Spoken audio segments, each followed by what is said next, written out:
You're listening to the Grind Line Podcast. What's up, and welcome to another episode of the Grind Line Podcast. I am your host, Greg.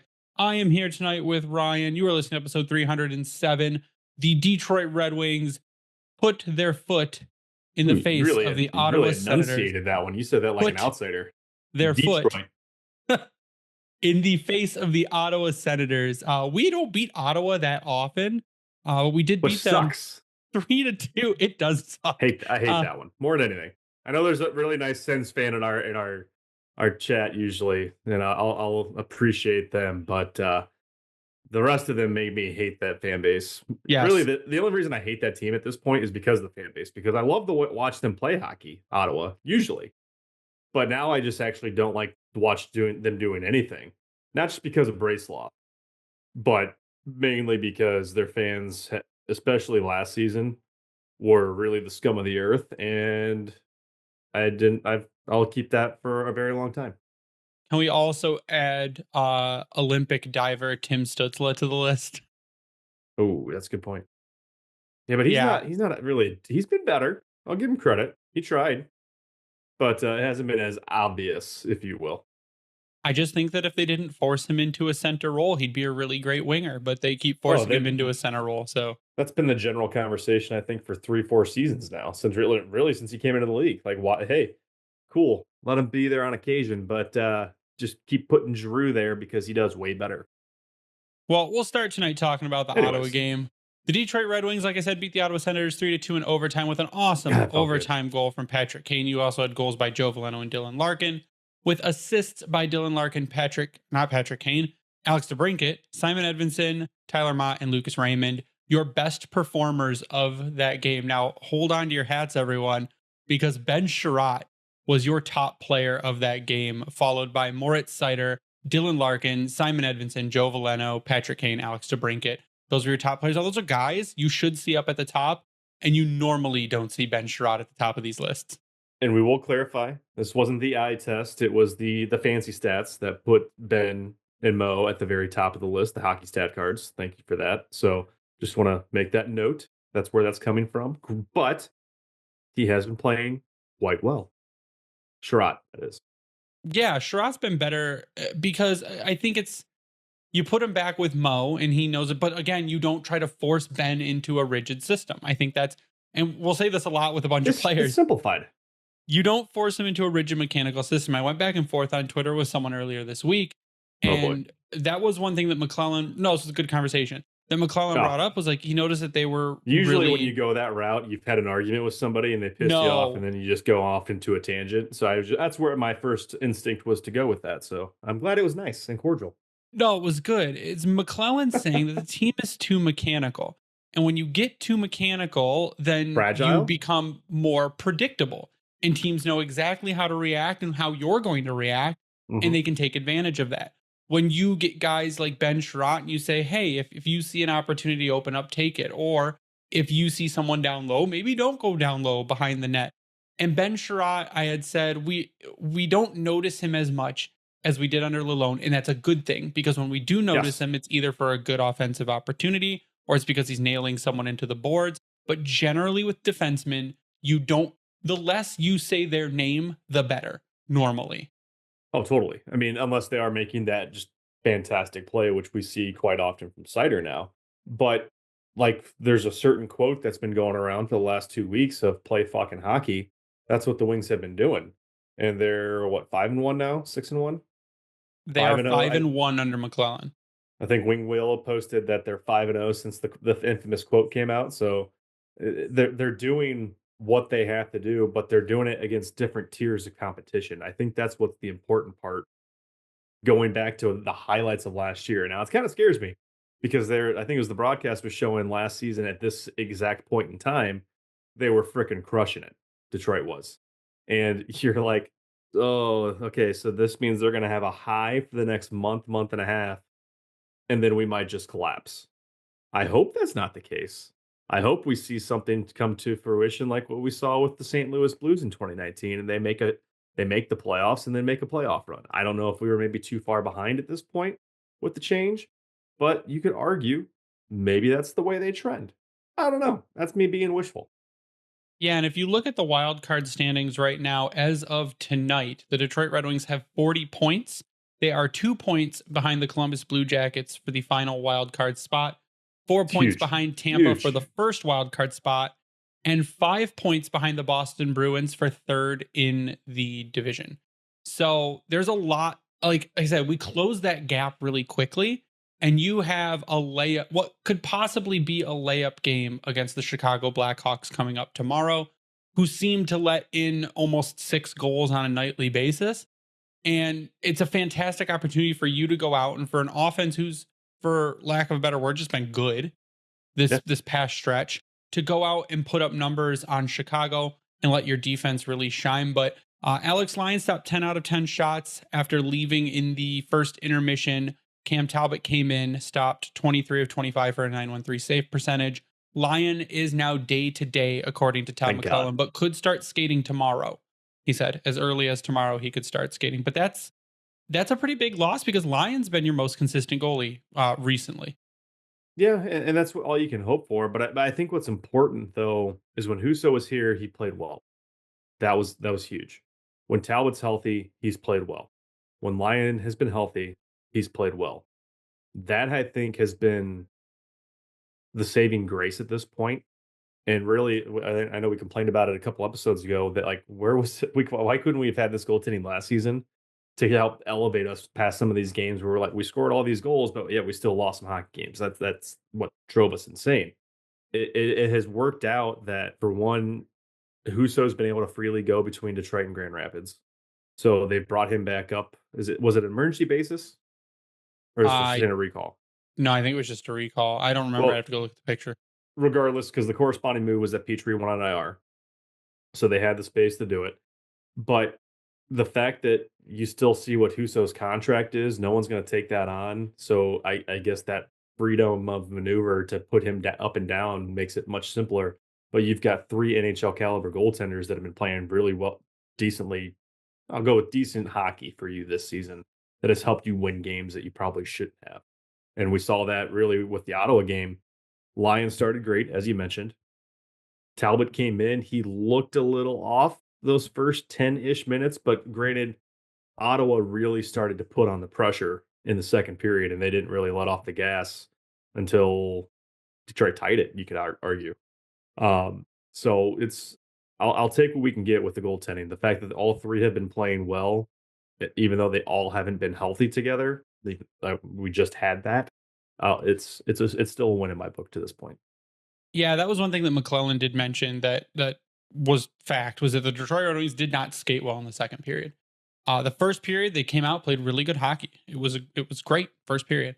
Second period they were slow, they were flat. They came out, I don't want to say terrible, but they just played okay. And recently we have not been used to okay. We've been used to good or great. So they came out and they played okay. But then the other point he made was it showed that they were able to battle back. They came out with a strong third period. Joe got them going, and then he scored that goal, which kind of re-energized the team and brought them back, which was great to see him do that. Especially after he got put from the first line to the fourth line. Yeah, he also mentions that. He said he made sure Joe Veleno knew that being on the fourth line was not because he played bad, but because they want to now see what Marco can do on the top. So that's the other news, is that today in practice, Marco Kasper is on a top. He's on the wing with Dylan Larkin and Lucas Raymond. He had a really good chance against the Sens and was kind of robbed of a goal. The great goaltending moment by Forsberg. But It was a really good showing for Marco Kasper. And I think it's about building his confidence, maybe getting him a couple points, seeing what he can do up there, because he is on a nightly basis one of the most consistent competitors on this team. He's great in the corners. He's great at digging out pucks. And I think that's what that top line needs, is someone to be able to go to the corners and dig out pucks, but can also make super smart plays. And that's what Marco Kasper does. And I know we were talking about this in the Discord. I was really hoping that that switch was going to be between him and Kopp, put him on the line with DeBrincat and Kane, because I feel like Kasper would do really well there, at least against the Sens. I do think, though, that Kopp has brought a lot of stability to that second line. Yeah, it's fair. It pains me to agree to that, but I'll go with it. But what I appreciated about Casper making the jump, there is, and you kind of hinted at it, he has a different skill set, and he is really good with the puck. But you mentioned that he's smart with the puck. And I think that's where we really did see him actually getting in tight on net, but he was also putting himself in a good position for a scoring opportunity. And after he made that jump, because I want to say it was late in the second, Detroit had a string of penalties, and we saw the Lions kind of get flipped around a little bit because guys were tired, so they moved some dudes around. Maybe it was because of that, or maybe it was because McClellan's like, no, we need a spark. Because that's about late in the second is where Veleno was no longer on the wing with Larkin, and we started seeing Casper. So from that point, it seemed like, okay, maybe we have something here. And what I appreciated about that, though, is previously we had seen Veleno with Rasmussen, and it's been an awesome pairing, usually. With Mott, there is two guys with some awesome speed. They're kind of Darren Helmish, where you're not really sure what you're going to get from either guy, but you know they're going to play the hell out of you defensively. And then Raz is like a freaking bull in a china shop. So that turned into a great combo, tying goal, put this team where they needed it to go win. And it was awesome. A couple more announcements from that press conference. Not really press conference, just post-practice conference with McClellan. Cam Talbot will get the nod against the Chicago Blackhawks. So you'll see Talbot in net tomorrow. And Jeff Petrie on IR, likely not going to play next week. So that's kind of the big-ish news. You do see a second pairing of Edvinsson and Johansson. He was also asked about that. He said they do have familiarity with themselves from Grand Rapids, but putting Johansson on that second line and he said that Hull has played well with Gustafsson, and they don't want to change things if they don't have to. So they keep that pair together. They insert Johansson onto that second pairing with Simon Edvinsson, and they've played together before. I think Johansson looked really good against the Sens. The stat card might say that he was not, but most of the stats that are in the negative for Johansson was team play while he was on the ice, not individual play while he was on the ice. For all intents and purposes, I thought he performed well. Yeah, individually he's positive. I thought he performed well. So that's going to be your second pairing against the Chicago Blackhawks. The other thing, and maybe we'll talk about it on the other side. No, we can get to now. McClellan says one of the things that he kind of got into, which he got into like story mode, says he likes to focus on the why with this current generation of players. And when they know why they're practicing certain things or why they're being asked to do something, it gives them more motivation to do it and to do it correctly. And this kind of what was asked was like, well, when you change things, like how do players respond to it? Like how would Logan Couture have responded to it? And he said that Logan, like a player like Logan, wouldn't have asked questions. When players like this generation of players, they're more likely to ask questions. And if you don't answer them, they're less likely to respond. So it seems like he is more maybe involved. He explains things more to guys. And when you explain things to guys and why you're changing stuff and why you're doing things, they're more likely to be receptive to it. You know what's funny is that you find know their why. It reminds me of the Simon Sinek series. The Start With Why, Find Your Why books that are out there. Very good, especially if you're really for anything. He's very good with business, but if you haven't read those books, or at least the Start With Why, it's pretty neat. Anyways, no, it's great to see that he is already making that connection with the players. I know that Lalone, when he first came in, I think we were very excited about the things that he said in regards to how he likes to build the relationships. This is very similar to that, but you're the new coach. You have to understand what it is that you're working with, how you're going to get guys to tick the right way and really go make the most impact and bang for your buck, if you will. So the way that he's going about it seems like so far, arguably still in the honeymoon phase. So we'll see how long it goes for, but it's huge. And we're seeing that on the ice, I think, night in and night out right now. And it's been awesome.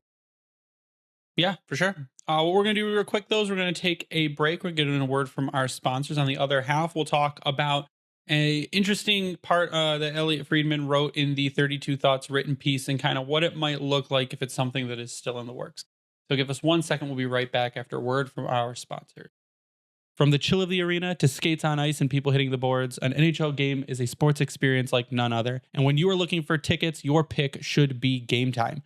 Game Time is the only app that gives you complete peace of mind with your purchase. and see the great seats with Game Time picks and see the view from your seat on your phone before you buy your tickets. All-in pricing shows you your total cost up front, and you can buy tickets in seconds with just a couple taps. If you find tickets in the same section and row for less somewhere else, Game Time will credit you 110% off the difference. With event cancellation policies that automatically refund your tickets and 24-hour returns guaranteed, you are protected with the Game Time app. Take the guesswork out of buying tickets with Game Time picks. Download the Game Time app, create an account, and use code THPN for $20 off your first purchase. Terms apply. Again, create an account and redeem code THPN for $20 off. Download Game Time today. What time is it? Game Time. Playoffs?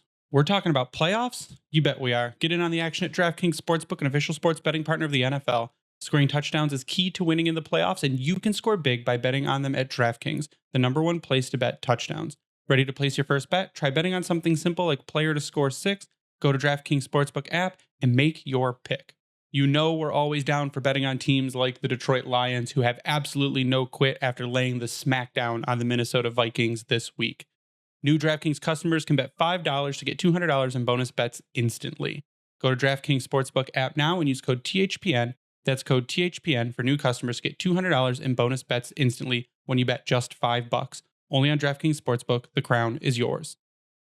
Gambling problem? Call 1-800-GAMBLER. In New York, call 877-8-HOPE-NY or text HOPE-NY 467-369. In Connecticut, help is available for problem gambling. Call 888-789-7777 or visit ccpg.org. Please play responsibly. On behalf of Boot Hill Casino and Resort in Kansas, 21 and over. Age and eligibility varies by jurisdiction. Void in Ontario. Bonus bets expire 168 hours after issuance. For additional terms and responsible gaming resources, see dkng.co/ice. And we're back. And Elliot Friedman recently, 32 Thoughts. If you listen to the podcast, Elliot Friedman also does a written version of 32 Thoughts. And on the most recent written version, he says that the Red Wings were, and then, quote, maybe still are, targeting Dylan Cozens. Cozens would be a fantastic ad I put at 2C and could bump up the offense even further, but at what cost? And I'd gone back and forth with a few people on the cost of Dylan Cozens and what that might do. This season, Dylan Cozens has a projected WAR of 39%, a 79 EV offense, and 8 EV defense. Relatively low competition score at 68%, but a high goals at 82 and a finishing at 52. He has had some regression. 2 seasons ago, Dylan Cozens had 68 points in 81 games. Last season, he had 47 points in 79 games. And this season so far, he has 20 points in 41 games. But I think there is still a lot of promise there. The only issue is, because he's 23, but the only issue is he is signed for 6 more seasons at $7.1 million, which is ugly. Yeah. Like for his performance is ugly. Like we get pissed off about what Cop and Comfer make it right now. Now you add to that. So take that as you will. I get it. Big age gap. Dylan Cozens is 23 years old. However, he'll be 24 in exactly a month. So you've got a $7 million 24-year-old who's barely putting up a half point a game. And is not great defensively. No, for a center. But if you could get Buffalo to retain $2 million of that contract and you get him 4 at more seasons, 5.1 for 5, it'd be 5 seasons, right? Past this one, or 6? It'd be like 6 seasons past this correct. one. Yeah, math. Yeah. But if you could get him for 5.1 and say the trade was something like Comfer and second. Yeah, because you're getting rid of one $5 million contract for another. You got to make the money work. Well, absolutely. I mean, what's Comfer's exact? He's making 5.1. Oh, exactly. And he's 29 years old. He'll be 30 in April at the end of the season. So you're dropping 6 years in age plus. I think the thing is that Buffalo is going to ask for more. Buffalo is probably going to ask for a defenseman. They're going to ask probably for someone like what they'll ask for is like, hey, we'll trade you Dylan Cozens for Simon Edmondson. And then you go, nah, no, not in a million years. Or they'll be like, we'll trade you Dylan Cozens for Axel Sandin Plika. And you go, no, not in a million years. So I think what they would get back, and that's maybe why he hasn't been traded yet, is because the ask is so high. and that no team is going to meet that for his performance currently. But if you think that Buffalo needs veteran guys, someone like Compher is a veteran guy. If you could trade, maybe that is why Joe Veleno was up top. Maybe you can trade Joe Veleno and a pick for someone like Dylan Cozens. And that's where you move that way. But I think if Yzerman is looking at Cozens and he says, what do I have to give up? And you don't want to trade really any really good prospects. And if you're looking to trade roster players, I mean, there's not really anything they're going to want. That doesn't seem like a really good fit. Yeah, but he fits the age. He fits the age because Yzerman said that they want Dylan Larkin's age or younger. And here's the thing too, like really you could argue the last 2 seasons, a lot of fans have been like this little meme with the stick saying do something. Yzerman's been arguably conservative. I mean, the DeBrincat trade, yes, that was aggressive, but you really didn't have to give up a lot to do it. This one, you might be able to do the same thing. I mean, the contract obviously makes this more interesting because Detroit has to be cap compliant. Yes, there is going to be a $5 million bump-ish. No, $4 to $5 million bump. A significant bump. A lot more money is going to be on the cap coming into next season, and Detroit will have flexibility. I mean, Kane's $4 million falls off. Christian Fisher's making a little over $1 million. Jeff Petry's 2.3 falls off. You lose Husso's 4.7. I mean, you've got some space to work with. I think it was around 20. I think it was over 22 million that the Red Wings should have in free cap space with no big name free agents to have to re-sign. That, I mean, if you make that type of move, you mentioned there's 5 more years for his contract, 23 years old, 24 years old. He fits what you need. That lets a Casper float around, do what he's got to do. You've still got Andrew Kopp for 2 more seasons to be your depth guy, which sucks because he makes $5.6 million. And maybe it's bought out. I doubt it. But then that allows a guy like Danielson to come on in. Maybe you've got another Mazur or Lombardi that can finally crack the roster. Or you go crazy and you go out in the market and you find a stud winger. It does still leave you opportunity, but to your point, if they don't retain, obviously $7 million, $2 million more than what you'd have trading away Compher. But right now, Detroit's only got $3.8 million.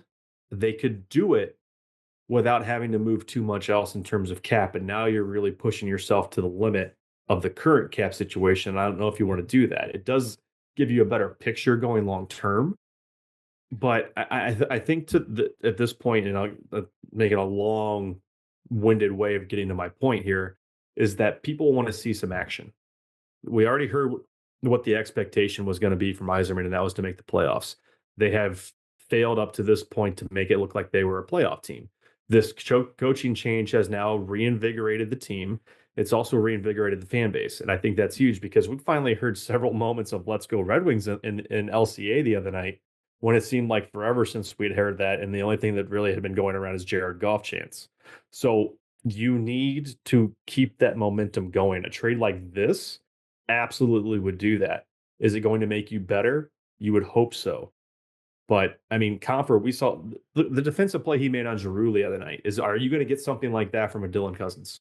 No. And that was another thing that McClellan talked about. They asked about Compher and they're like, are you worried about his lack of production? Or does that two-way play, like, is that what you're more worried about? He goes, yes, the second thing. He's like, if he's doing that, that is like, of course he's going to have to chip in with some points, but if he can do that defensively, that is the value in a player. Like, that is to be able to do what he did defensively. And Dylan Cozens has shown that he doesn't really do that. Like I said, he has an 8% EV offenses and toward the bottom of the league in his position defense. He's toward the bottom of the league in his position for defense. But if you could get them to retain money and then you have a 23, 24-year-old at $5.1 million for that term, at that point, it doesn't look that bad. And you throw him at center. But on the flip side of it, like you had mentioned, could a Nate Danielson come in and give you the exact same thing with better play, with better defensive play, as a more two-way minded player at a much cheaper contract, at an entry-level deal? could Nate Danielson come in and put up the 20 points in 40 games that Dylan Cozens has put up this season so far? I think he could. Agreed. And what's interesting, the more I think about it, the more like a Cozens trade, yes, he's young. I could see that being more of a hockey type trade than anything, where you're not having to give up a lot of capital. Maybe I am over downplaying this a bit, but a guy that's not meeting the potential, that's making a shit ton of money, you're a team in Buffalo that is floundering. You thought that you were on the up and up. They've really been talked about highly the last 3 years, which you could argue the same for several Atlantic teams, but the Atlantic is they never mess. learn. No, but maybe you get away with something. We saw it with the Byram trade. Nice move, worked out for Middlestat and worked out for Byram. Great. Well, now Byram apparently is maybe on his way out. We don't know. But that's where I'm almost wondering, with you've got these younger players underperforming, maybe they still do see value there, but it may not be as high as we could be assuming. So let's talk about an alternative. And earlier this week, we talked about Elias Pettersson. And another name that's being floated from the same team is JT Miller. Now, JT Miller is 31. He does not really fit that age group of Dylan Larkin or younger. But JT Miller this season in 30 games has 8 goals and 21 assists for 29 points. Last season in 81 games for the Vancouver Canucks, had 37 goals and 66 assists for 103 points. Apparently, there is a rift between JT Miller and Elias Pettersson. They keep saying, no, there isn't. Other people keep saying, yes, there is. Clearly, something is happening because Vancouver is in shambles right now. But even the season before, in 22-23, he had 82 points in 81 games. The season before, in 80 games, had 99 points. JT Miller is an extremely impactful player. He has a 67% EV offense, a 54% EV defense, an overall projected WAR of 89%, and his competition score is a 95. He's doing that against very good players with a 91% finishing. He's in the top 10% of the league in finishing. It's, again, this is the kind of player, even though he doesn't fit your age group, that you could say, yes, maybe I will go trade a player like Marco Kasper and a pick for JT Miller. And you let the Canucks get a little younger and you get a really high-end player back. He is making $8 million for 6 more seasons. So again, it's a high contract. You would have to ship out money at the same time. But this is a guy that is going to be an impact player on your team. Like, it's been shown for several seasons that that's the case. He's been nearly a point per game or more since 2019-20. That is the definition of consistency right there. And he's a bit of a shit disturber too. So that right there, no pun intended, if you will, toward the what's happening in the locker room, apparently, that we don't know is true or untrue. But that is, like, we saw the trade for the 30-40 goal scorer with DeBrincat. Making a trade for JT would be more impactful, to your point, because the history's there and it's a lot better. It's a lot prettier than what we see with Cat. It's more consistent. Yes, and he would arguably be your best player. Maybe, depending how you want to look at it. But the problem you're going to see that most people will have, you mentioned the years, 5 more years of this contract at $8 million. He's making $1 million more than Cozens, but he's also 31 years old, and he'll be 32 in March. So you're taking him to 37 season at $8 million, hoping that he doesn't lose that pace of a point per game per season. So it's the flip side of the Cozens deal. He doesn't fit the time frame because he is older. So if you're thinking you're not going to be pushing for a cup until, I don't know, say the 28-29 season. It's 25-26 season right now. You're looking at 35, 36 years old for him. And that's, at that point you go, well, again, what about the guys we have in the system? What about guys we're going to draft? Like, is a player like that valuable? And we've seen that players play at a high level longer into their careers now. They don't drop off at 32 like they used to. Players used to hit 32 and then slowly go in a downward spiral. And that's not really, doesn't seem like the case very much anymore because conditioning's better, because training is better. But I mean, this is a guy that for now, especially I think if you lose a guy like because you're going to be losing a guy like Patrick Kane next season. Yeah. That if you bring in someone like JT Miller, again, I don't like the value. The value is there. It's not that he's not worth $8 million. He absolutely is. But if we do that, it kind of hampers us from, again, bringing in someone like a Mitch Marner in the offseason, bringing in someone like a Mikko Rantanen in the offseason, one of these big high-level guys that could become available. If you do a trade for a guy like Miller, unless they retain salary, and I don't think they will, no, it's not gonna help you in the long run, I don't think.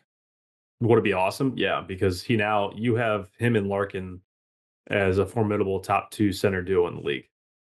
Yeah, he gives you that. I mean, your problem for a while has been who's your bona fide second line center, and you would finally have an answer to that. You really still don't know at this point, because you've seen Casper there, you've seen Comfer there, you've seen Kopp there. They've all done enough in their time at that position, but that's it.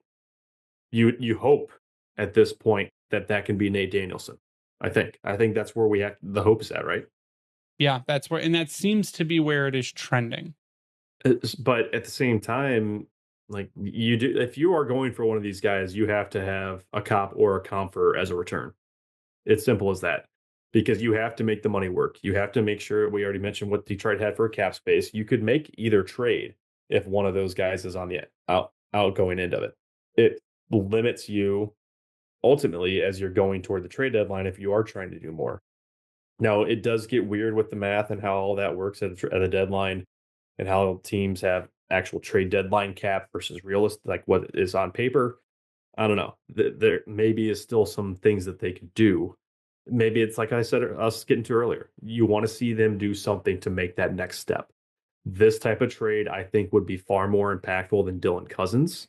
But how long are you going to have that impact from him?